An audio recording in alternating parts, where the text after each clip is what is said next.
All righty, everybody. Hey, yours truly. A little late. We had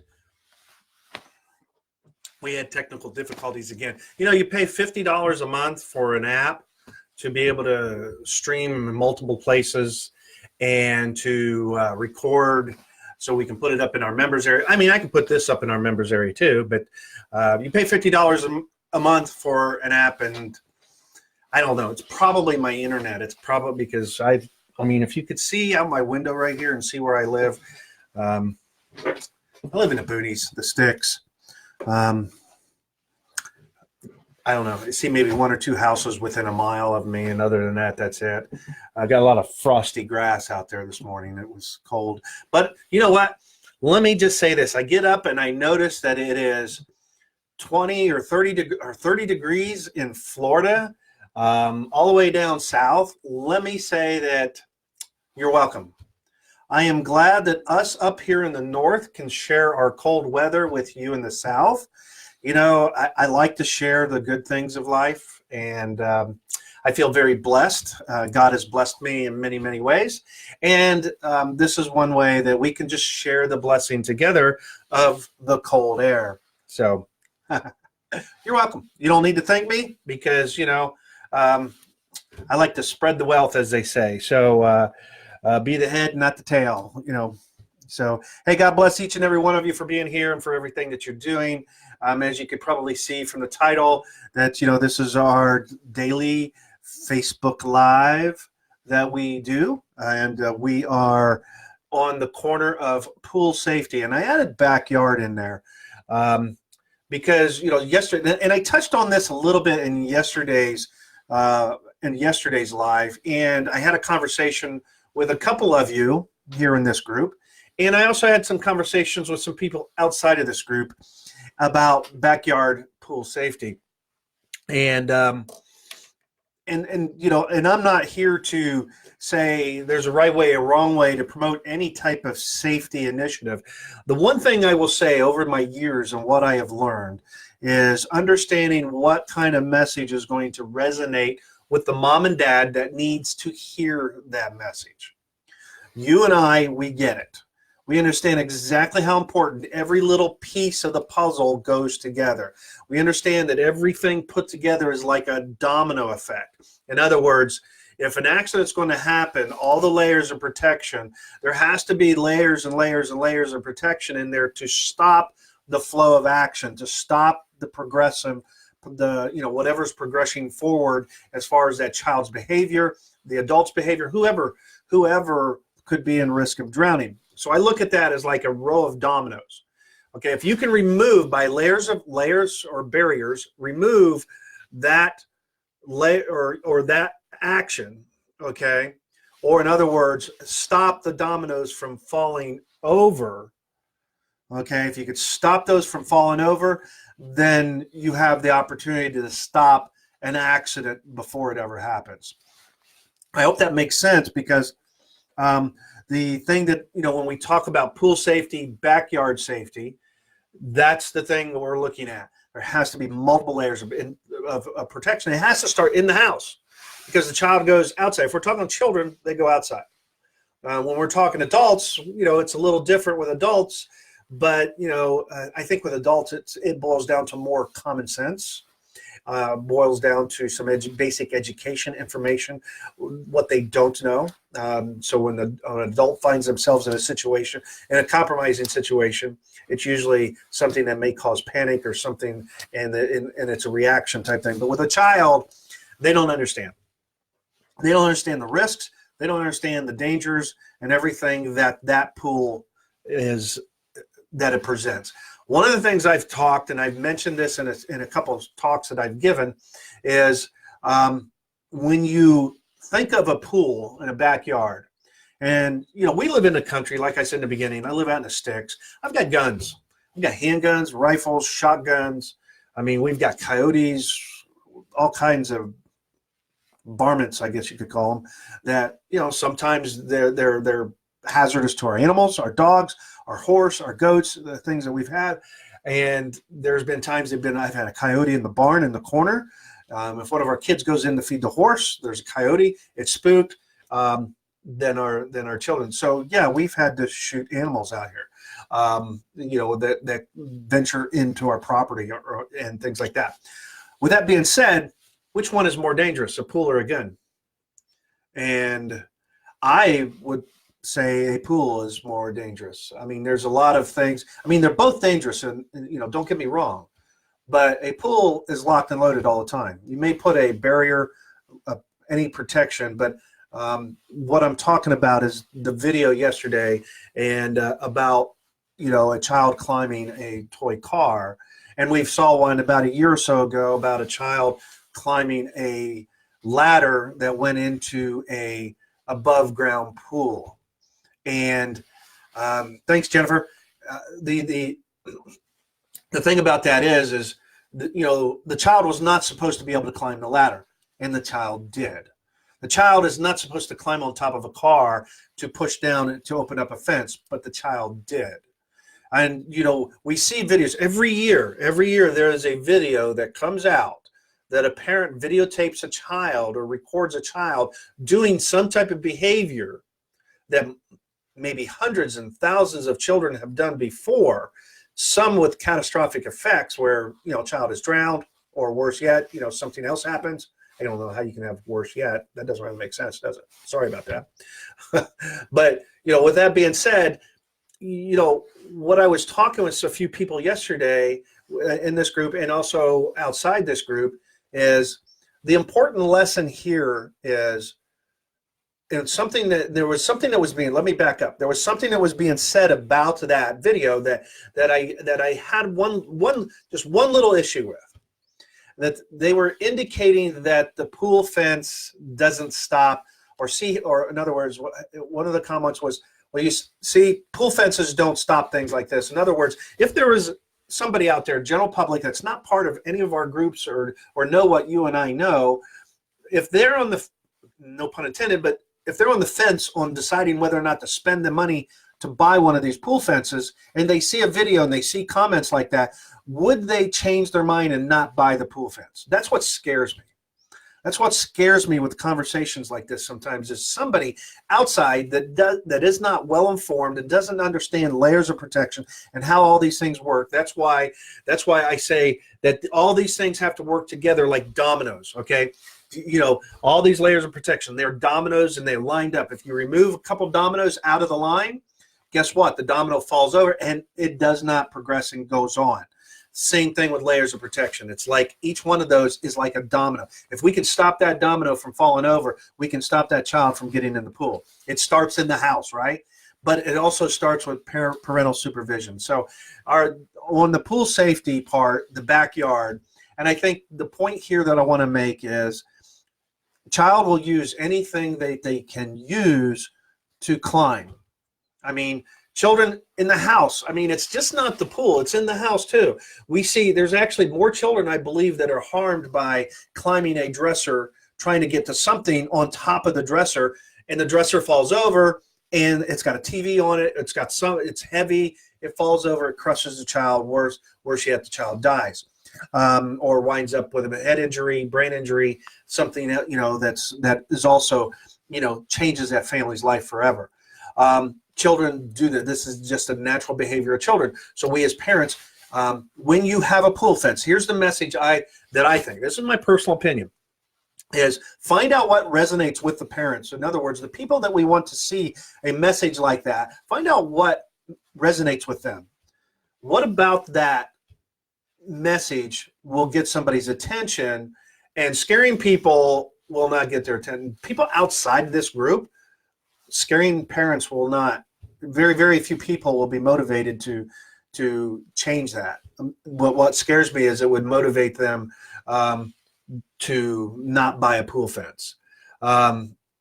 Exactly, Jennifer. Don't discourage any layer protection. Everyone, you can't discourage that. And here's the thing. What I see with things like this, just like the boy climbing the ladder.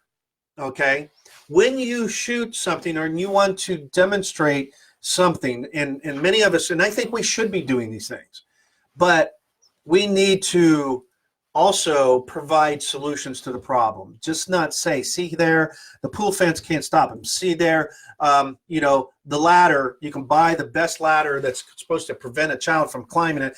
But you know what? A child is probably smarter than most of us, and that child will figure out how to climb that. Wow, hides on top of the refrigerator. I've seen, you know, how many of you watches America's Funniest Videos? I mean, we see videos like that, right, Allison, where we see kids climbing up on top of refrigerators. They, you know, I literally believe that our dogs one time, we had a chocolate cake several years ago, and I think, and we had a little black cockapoo and our golden, and somehow they got the cake way on top. I mean, it had to have been 5 feet up off the ground. I don't know how they got it, but they got that cake and got it while we were gone. And so that, I think, is really, really, so kids, dogs, animals, they will figure out if they want something bad enough or they want to get into something, you know, they will do that. And so again, that's the best way to do it. So if we're going to show something, do not, I like that, Jennifer, just don't discourage any layer protection, because they all have to work together. Each and every one of them serves a particular purpose. So when I think of a message like this, and I think I was talking to Crystal yesterday, and maybe I was talking to somebody else here, and I know other people, and I've mentioned this, before in some Facebook Lives. Think of your message like a dog whistle, okay? Most people are, you know, people aren't going to hear that. In other words, but the dogs, so in other words, you're blowing a whistle to get the dog's attention. So with that particular message, who do you want to see that? How do you want to phrase your conversation? Because remember, everything happens in a conversation. And if you're showing a video, if you decide to make a video, if you decide to point out the faults of something, then you've got to also show the praises and show the positives and what can be learned from that. And then understand that your dog whistle, the dog whistle you're blowing, which is the video or your content, who is that going to resonate with, and who is it you want to talk to? Yesterday, I was talking about going small, getting in touch with yourself, and what is the one thing you can do. So that applies in this situation. That's why I use that analogy, because the problem is huge. There's so many backyard pools. There's so many pool fences. There's so many toys like that. People don't remove. Yeah, we removed the toys. So we've taught them to remove the toys from the backyard pool, and we taught them to put up a pool fence. But did we teach them what to do with the toys after they put them on the other side of the pool fence, or the tables and chairs, or anything that can be used to climb, whether or not that's used to climb the fence or used to climb over the other fence to get into the neighbor's yard, or to climb and get on the roof to jump in the pool? I don't know what a child would do, but you have to assume and understand what all that is. That's one of the reasons why we are making up the K-Corner water safety checklist. It's not done yet. We're still working on it, but this is a checklist that covers everything. And this is exactly what that video, we are adding that scenario, that information to this checklist, because under our pool safety, I'm actually going to refer to this as pool safety in the backyard, because the backyard, for many people who have pools, is also the play yard. It doubles as a place for the dog to go do its business. It doubles as a place for the kids to play. It doubles as a place to enjoy the water. It doubles as multiple things, family gatherings, barbecues, everything, because that's where the pool's at. And I think that when we talk pool safety, I think maybe we look at it and say, this is our pool safety plan, which includes the backyard. Because everything if there is a pool in the backyard, understand that's like laying a loaded gun without the safety, laying the loaded gun on the table and walking away while the children are playing in the kitchen. Okay? So it's the same thing. You've got a pool that's locked and loaded, ready to take a child's life if the child dares to enter. Okay? But we're using the backyard as a play area too. That is the message I think that should be learned here, is the pool fence does its job. 100% of the time exactly the way it's designed to do it. The toys do their job exactly 100% of the way they're designed to do it. And when the manufacturer of the toy, I'm sure they probably figured a child will climb on top of that. They'll construct something out of that toy. I mean, that's why I say sometimes a cardboard box for kids is much better. They have more fun with a box than they do with, you can spend hundreds and hundreds and thousands of dollars on toys and they play with the box. Okay. So look at it from that standpoint. Include, this is just my suggestion of how to frame something like that, and look at each of one of those little things as a domino. If I can remove those dominoes out of the line, out of the progression of things, then I can turn around and maybe stop an accident. Exactly. A pool fence doesn't move. So the other part of this too, I think, when you look at that, Allison, is part of our education process when we're having that conversation with a family, because the pool fence doesn't move and a lot of the safety features and our layers of protection don't move. What happens when we go someplace else where there's water? Okay. What if we go to another family's home that doesn't have a pool fence? What if we go to another family's home that has a pool fence, but their backyard is full of toys and swing sets and things that, maybe their children are a little older and know better. I think we have to consider all those things, because how many times have we heard stories like this? And that is the thing. Appreciate the feedback, because I think this topic is extremely important. We can learn from it. We can position ourselves more as leaders, if you will, if that's what you want to do. You can position your message to begin to resonate with this person over here and this person over here and this person over here. Remember, go small, talk to one person. One person resonates and gets it. They're going to be in your army. They're going to be boots on the ground for you. They're going to tell two people.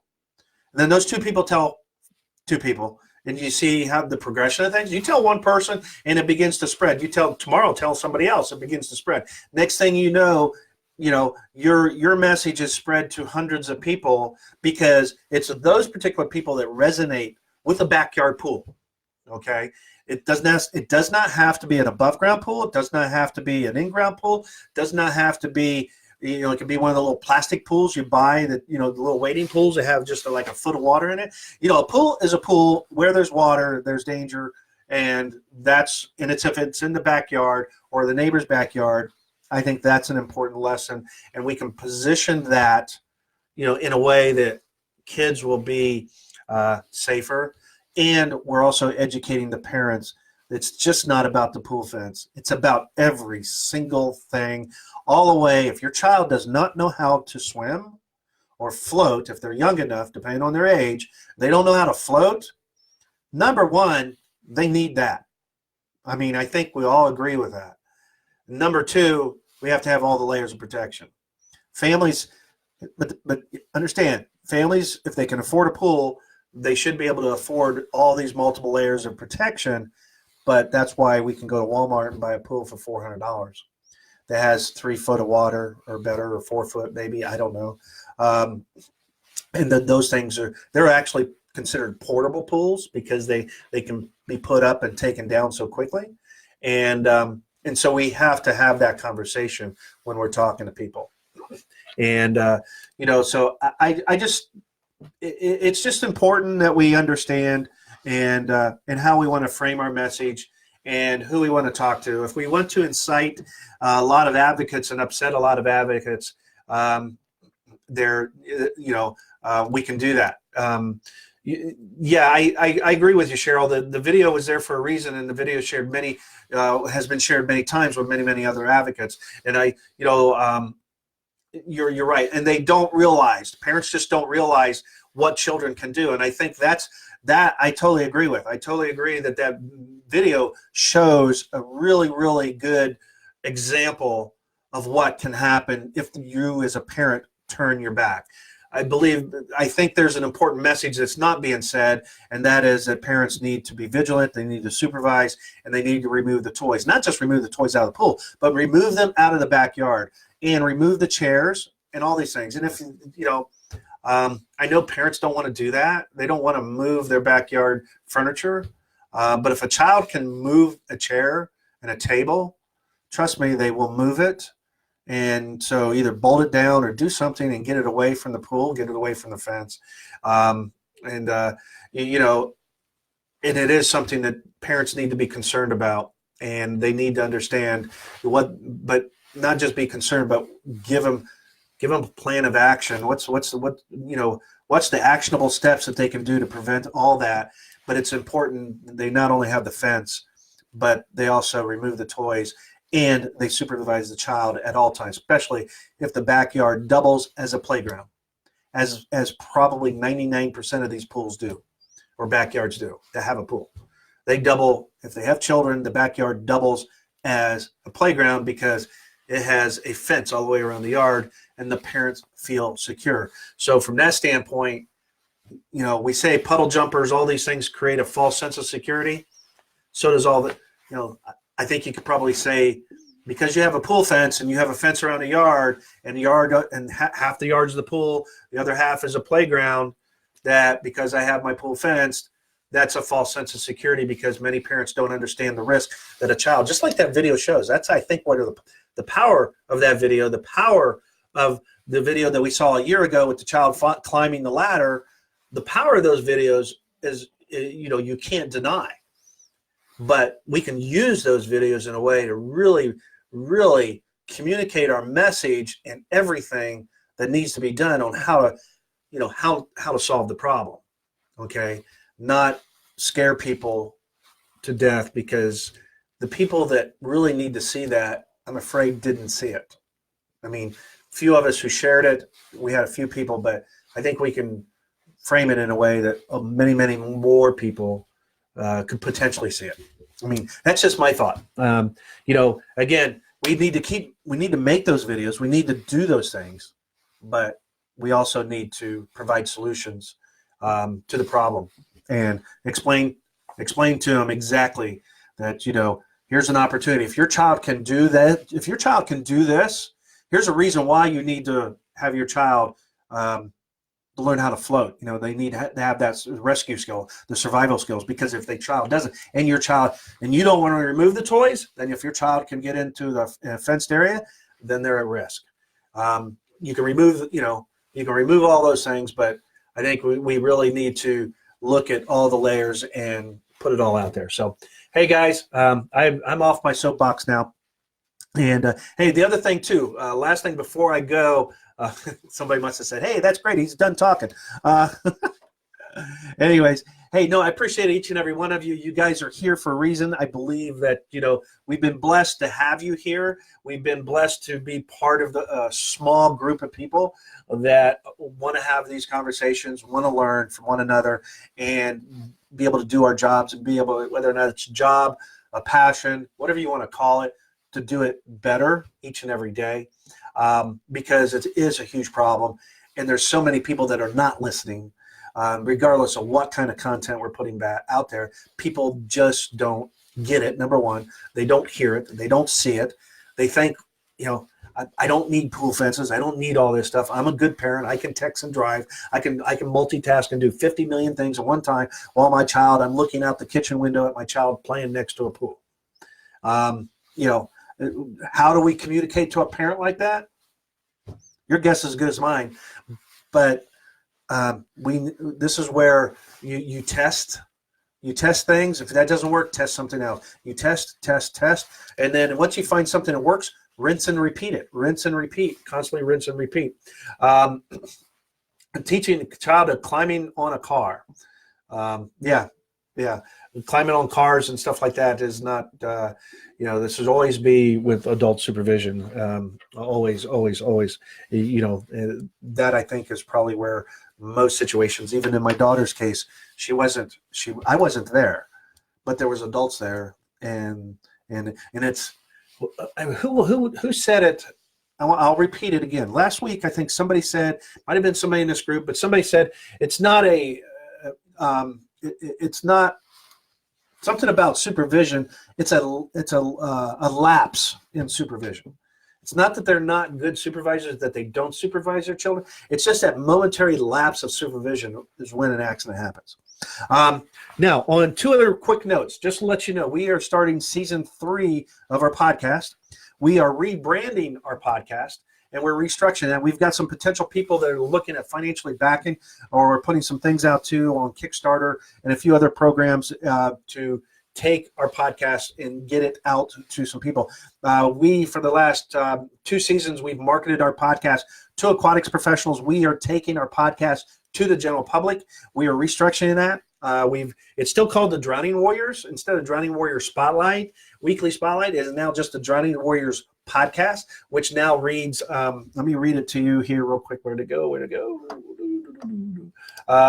It now reads, the Drowning Warrior podcast, the journey of one father telling stories of the unthinkable that he lives with. And then, wait a second, let me read this again. Yeah, the journey of one father telling stories of the unthinkable. We are the Drowning Warriors, and these are our stories. We are going to much more of a story format. I've been looking and studying for the last, for quite a time, at what's resonating, what's really moving the needle in the podcast world, and it's stories. We want to restructure. We want to tell these stories. Some of you, I've talked to some of you I've even had on my podcast. So you're going to get another invitation, because we want to be able to tell these stories so we can educate. Number one, the stories will be informational. They'll be educational. And thank you, honey, for all that love and everything. That's cool.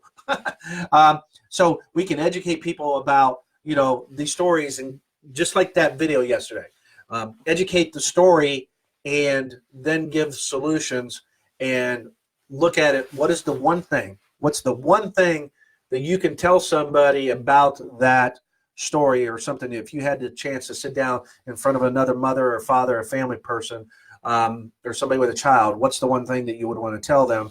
And we want to use these, and we're targeting new groups of people on iTunes, and we're looking at a whole different market segment. We've been in the top 10 under many aquatics things.